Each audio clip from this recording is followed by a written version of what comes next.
Hidayat Nurwahid itu bertanya kepada Cak Nur, Cak Nur, sampean dulu pernah mengatakan bahwa Islam yes, partai Islam no. Nah, kenapa hari ini sampean ingin mendapatkan dukungan dari partai Islam, yaitu PK, Partai Keadilan, yang sekarang menjadi PKS? Apa jawaban Cak Nur pada waktu itu? Partai Islam pada waktu itu belum bisa menjadi wahana aspiratif dan harapan bagi masyarakat. Ketika itu Partai Islam belum bisa mengemas secara apik bahasa agama ke dalam kehidupan masyarakat Indonesia yang plural. Jadi pada waktu itu Cak Nur, Partai Islam katanya Cak Nur itu masih belum bisa dijadikan sebagai acuan dalam berpolitik. Tapi pada hari ini Partai Islam sudah mampu untuk menjadi pengemban aspirasi dari masyarakat Islam untuk mendapatkan dukungan dari Partai Keadilan. Itu Cak Nur. Jadi pada tahun 1970-an belum mengatakan bahwa Islam yes, Partai Islam no, tapi pada tahun 2004 beliau mengatakan Islam yes, Partai Islam yes. Ini berbeda ya, makanya kebenaran yang dikeluarkan oleh manusia itu kebenaran yang relatif. Pada hari ini menjadi benar, maka pada hari berikutnya belum tentu dia menjadi benar. Itulah Cak Nur.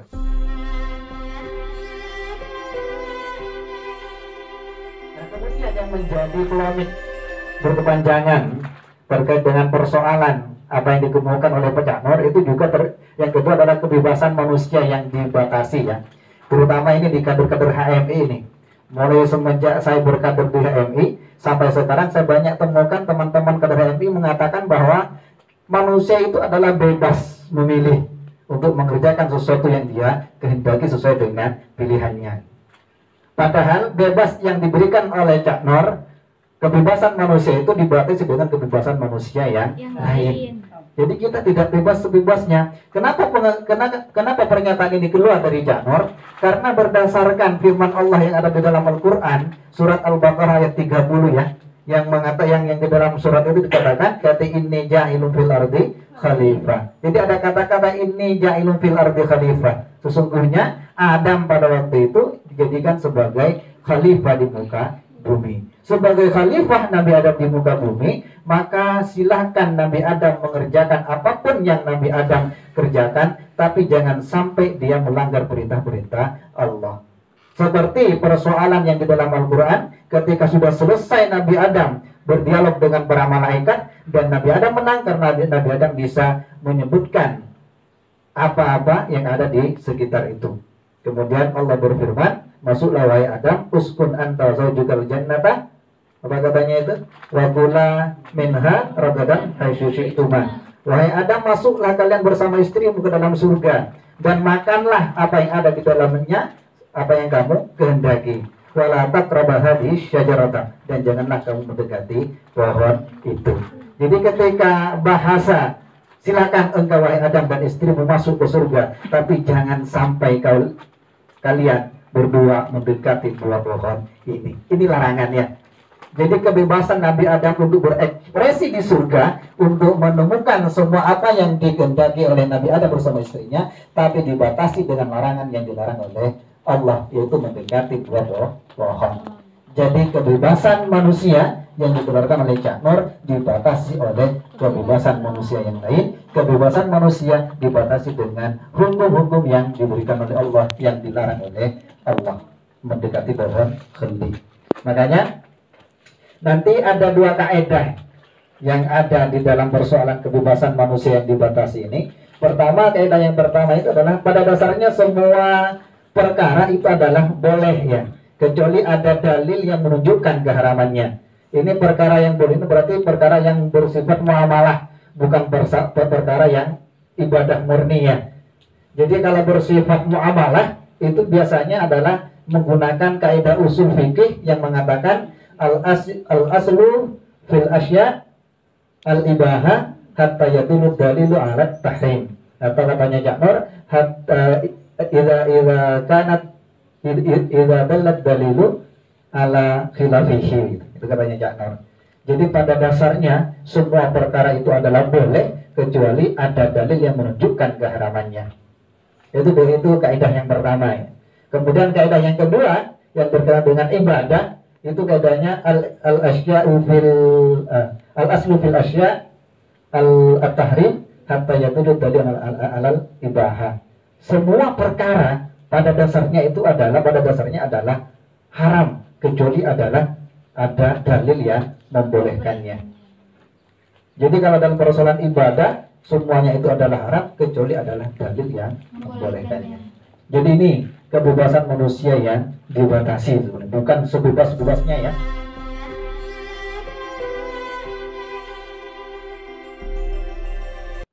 Nah, kemudian yang ketiga itu pernyataan Cak Nur yang menjadi kontroversi pada waktu itu. Modernisasi ialah rasionalisasi, bukan westernisasi ya. Jadi ketika kita mengatakan modernisasi itu adalah bukan sesuatu yang datang dari barat semuanya adalah modern, tidak ya.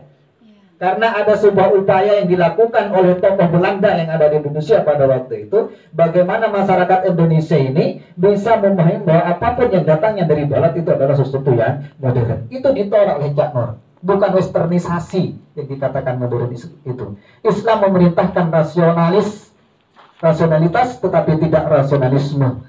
Islam menuntut agar setiap orang itu rasional tetapi tidak rasionalis. Kenapa? Apa bedanya antara rasionalitas dengan rasionalisme? Kita bahwa apapun yang ada di dunia ini kan semuanya bisa kita telaah dengan rasio kita sehingga menjadi rasional semuanya ya. Tapi tidak menjadi rasionalisme. Kita tidak menganut paham yang mengatakan bahwa apapun yang keluar dari otak manusia itu merupakan sebuah kebenaran mutlak. Itu kan rasionalisme ya, yang pada akhirnya nanti menuhankan terhadap otak manusia gitu. Ini yang terjadi hari ini di tubuh HMI ini. Kita lebih mementingkan apa yang keluar dari otak kita, padahal otak kita mempunyai kelemahan. Makanya Cak Nur itu menolak bukan rasionalisme tapi rasionalitasnya. Islam menuntut agar setiap orang itu rasional tetapi tidak rasionalis, agar tidak memohonkan terhadap hasil rasio manusia. Itu Cak Nur. Ini terkait dengan persoalan modernitasnya. Karena kalau kita berbicara masalah modernitas, biasanya setiap alam ini kan sudah ditentukan kadarnya ya, ketentuannya, hukum-hukumnya. Ketika kita sudah mengetahui tentang hukum-hukum Allah, ini menuntut upaya dan daya pikiran manusia untuk menelaah terkait dengan hukum-hukum Allah yang ada di dunia tentang sunnatullah itu. Ketika kita menuntut telaah yang mendalam, daya upaya yang dilakukan oleh manusia untuk menelaah apa yang ada dalam alam semesta, sehingga kita nanti akan menjadi manusia yang rasional. Rasional ini adalah modern. Jadi orang modern itu adalah orang yang rasional, bukan orang yang irasional. Ini bedanya.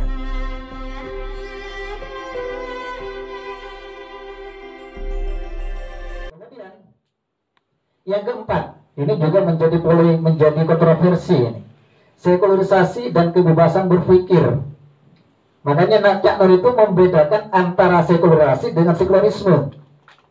Ini yang mendapat tanggapan banyak dari kalangan umat Islam tentang argumentasi Cak Nur yang dianggap sekuler gitu. Padahal makna sekuler yang dipahami oleh Cak Nur, yang diberikan pemahaman oleh Cak Nur, bukan sekularisme yang mereka pahami pada umumnya. Karena ada perbedaan pemaknaan antara sekularisme dengan sekularisasinya. Kalau sekularisme itu kan biasanya membedakan antara persoalan agama dengan persoalan publik, ya, antara agama dengan pemerintahan, dengan negara. Tidak ada hubungannya antara negara dengan agama. Ini biasanya sekuler itu ada di dunia barat. Termasuk kalau di Asia ini adalah yang ada di Singapura. Itu sekuler, memisahkan antara agama dengan negara. Agama menjadi konsumsi pribadi, sementara negara itu menjadi konsumsi publik. Dan hari ini di Indonesia, saudara, itu sudah mencoba untuk bagaimana negara kita itu menjadi negara sekuler. Ya. Dengan adanya ada sebuah partai yang menjadi penguasa pada hari ini, itu sudah cenderung lebih dekat kepada partai sekuler ya. Yang ingin memisahkan antara agama dengan negara, yang ingin memisahkan antara agama dengan kehidupan yang lain. Ini perlu hati-hati karena ada banyak upaya yang dilakukan oleh partai penguasa untuk mensekulerkan apa-apa yang ada di negara kita. Kemarin ada upaya untuk membuat HIP ya, haluan ideologi Pancasila, ingin mengubah Pancasila itu, Pancasila kalau diperas akan menjadi Trisila. Trisila kalau diperas akan menjadi Eka Sila. Kenapa sekarang hari lahir Pancasila dikenal pada tanggal 1 Juni? Padahal pada tanggal 1 Juni itu bukan kelahiran Pancasila. Ketika pada tanggal 1 Juni itu Pancasila dikeluarkan oleh Soekarno, maka tidak seperti sila yang pada hari ini kita kenal. Mulai dari ketuhanan yang Maha Esa sampai keadilan sosial bagi seluruh rakyat Indonesia. Tapi Soekarno menawarkan Pancasila pada waktu 1 Juni itu berkenan dengan idenya Soekarno ya. Bukan ketuhanan yang di depan itu, tapi yang lain. Sekarang ini coba untuk dialihkan ke sana oleh partai yang katanya adalah berideologi Soekarno. Ini bahaya. Makanya kenapa kita harus mempertahankan ketuhanan yang Maha Esa menjadi menjadi sila yang pertama dari Pancasila yang menjiwai terhadap sila-sila yang lain. Masyarakat Indonesia itu adalah masyarakat yang religius, mengakui Tuhan sebagai yang berhak untuk disembah, yang akan membentuk terhadap kejiwaan manusia yang lain. Sebagai ruh Pancasila, sila pertama itu menjadi ruh daripada sila-sila yang lain. Hari ini mau dirubah, hati-hati. Sebagai kader yang Cak Nur tidak menginginkan seperti itu. Pancasila, katanya Cak Nur, Pancasila tidak bisa, pemerintah tidak boleh menafsirkan Pancasila secara tunggal menurut mereka sendiri. Biarkan Pancasila seperti ini. Hari ini kan coba ingin ditafsirkan ini Pancasila menurut pemerintah sendiri. Ini terkait dengan sekularisasi dan kebebasan berpikir. Sekularisasi tidaklah dimaksudkan sebagai penerapan sekularisme dan mengubah kaum muslimin menjadi sekularis, tetapi dimaksudkan untuk menduniakan nilai-nilai yang sudah semestinya bersifat duniawi dan melepaskan umat Islam dari kecenderungan untuk mengukhrawikannya. Kebebasan yang dimaksud sebetulnya Cak Nur itu kan pernah mondok di Gontor ya. Ini menjadi moto Gontor, berpikir bebas setelah berbudi tinggi, berbadan sehat dan berpengetahuan luas. Ini motonya Gontor ini. Makanya yang dimaksud dengan sekularisasi dalam tulisan Cak Nur itu adalah pembebasan masyarakat dari belenggu tahayul dalam beberapa aspek kehidupan manusia. Kata sekularisasi di dalam sosiologi mengandung arti pembebasan, yaitu pembebasan dari sikap penyucian yang tidak pada tempatnya. Jadi pada waktu itu masyarakat Indonesia lebih banyak menganggap bahwa sesuatu yang ada itu sudah sakral adanya ya, tanpa ada pemilahan-pemilahan yang dilakukan oleh masyarakat Indonesia pada waktu itu. Makanya Cak Nur menawarkan sebuah ide bagaimana ini jangan dipahami apa adanya, tapi harus dirasionalisasikan. Gitu. Ini makna daripada sekularisasi dalam pandangan Cak Nur.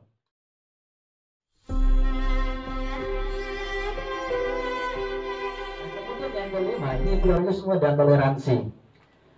Pluralisme harus dipahami sebagai pertalian sejati kebinekaan dalam ikatan-ikatan keadaban ya. Karena kalau di dalam Al-Qur'an itu memang disebutkan ya ayyuhan nasu inna khalaqnakum min dzakari wa untha wa ja'alnakum summa wa qaba'ila lita'arafu inna akramakum indallahi atqakum. Jadi ayat pluralisme yang dikemukakan oleh Cak Nur itu adalah berdasarkan bahwa wahai manusia, engkau itu diciptakan dari laki-laki dan perempuan, kemudian bersuku-suku dan berbangsa-bangsa. Ini kan kita ada laki-laki dan perempuan yang tidak ada bencong ya. Enggak ada di dunia ini yang namanya bencong itu. Bencong itu sebenarnya lebih banyak berkelamin laki-laki daripada perempuan. Cuman karakternya saja mungkin dia seolah-olah yang menjadi sebagai seorang perempuan. Padahal alat kelaminnya kalau tidak laki-laki mesti perempuan. Itu fitrah, itu sunatullah itu ya. Makanya kita ini ciptakan laki-laki dan perempuan, bersuku-suku dan berbangsa-bangsa. Ada bangsa Indonesia sampai bangsa Afrika gitu. Karakternya juga kita berbeda-beda antara satu yang satu dan yang lainnya. Dan Allah seandainya menghendaki umat ini menjadi satu, itu bisa. Makanya kita tidak bisa memaksakan agama kepada orang lain. Lakum dinukum waliyadin. La ikraha fiddin. Tidak ada pemaksaan dalam beragama. Nabi Muhammad itu kan ditegur oleh Allah di dalam Al-Quran. ketika ingin memaksakan bagaimana semua orang itu beragama Islam. Padahal seandainya Allah menghendaki semuanya beriman, niscaya ini semuanya akan beriman. Tapi kan tidak seperti itu ya. Ini sebuah keniscayaan bahwa makhluk seperti manusia yang ada di bumi ini adalah berbeda-beda antara yang satu dengan yang lain. Kepalanya saja berbeda, maka pemikirannya pasti berbeda. Tergantung dari di mana dia dilahirkan dan digembleng menjadi orang yang berpengetahuannya. Kalau berpengetahuannya hanya sebatas seperti itu, ya seperti itulah pengetahuan dia. Makanya ini terkait dengan ayat pluralisme yang dikemukakan oleh Cak Nur. Sebuah keniscayaan bahwa manusia itu adalah berbeda-beda antara yang satu dengan yang lain. Dan kebenaran agama itu kalau mereka itu menganut sesuai dengan apa yang diperintahkan oleh Allah melalui Rasulnya, melalui agama-agama yang dibawa oleh kitab-kitab yang dibawa oleh nabi-nabi sebelum Nabi Muhammad, maka dia akan menjadi orang yang selamat. Bahkan di dalam kitab-kitab yang sebelum Al-Quran itu kan sudah dijelaskan tentang Nabi Muhammad sebagai penutup para nabi ya. Cuma sayangnya mereka itu menutupi terkait dengan hal itu. Ini kekeliruan dari mereka ini. Dan Islam itu seperti yang berdasarkan universalisme Islam. Islam ini akan sesuai dengan kehidupan zaman sepanjang masa. Ajaran Islam yang ada dalam Al-Quran itu pasti sesuai dengan perkembangan zaman. Jadi ketika misalkan dahulu kala Islam pada saat Nabi Muhammad masih hidup itu masih belum menjelaskan terkait dengan persoalan perbintangan, masih belum menjelaskan terkait dengan persoalan teorinya Big Bang misalkan. Tapi kan teori Big Bang kan dilahirkan pada tahun 1927 ya, jauh sebelum Al-Quran itu diturunkan kepada Nabi Muhammad. Al-Quran ini sudah 1409 tahun yang lalu sampai sekarang. Sudah 14 abad yang lebih. Sementara teori Big Bang itu dikemukakan pada tahun 1927. Pada saat Al-Quran disampaikan pada waktu itu kan tidak ada yang membantah sahabat, mengamini saja ya. Tapi ketika disesuaikan dengan ilmu pengetahuan pada saat ini kok sesuai ya teori Big Bang dengan apa yang ada di dalam Al-Quran.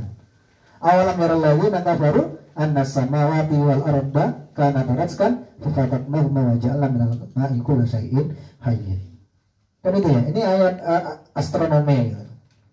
Jadi ketika kita mengamati bintang-bintang yang ada di angkasa, yang antara yang satu dengan yang saling menjauh, maka menandakan bahwa alam semesta ini tidak statis tapi dinamis. Maka ilmu pengetahuan pun yang dihasilkan dari alam semesta, dari hukum-hukum Allah yang ada dalam alam semesta ini, itu juga tidak statis tapi dinamis. Hari ini menjadi benar apa yang kita kemukakan, belum tentu esok atau suatu saat nanti, karena dinamis. NDP hari ini dipelajari oleh kader HMI, tapi pada suatu saat nanti bisa jadi menjadi berubah sesuai dengan perkembangan zaman. Maka dalam NDP itu kan biasanya yang disampaikan adalah tentang dasar-dasarnya ya, tidak masuk pada hukum-hukum Islamnya gitu, tapi dasar-dasarnya saja. Jadi ini terkait dengan paham pluralisme. Semuanya itu adalah mempunyai pengetahuan masing-masingnya, berkarakter yang berbeda antara yang satu dengan yang lain. Secara sederhana seperti itu.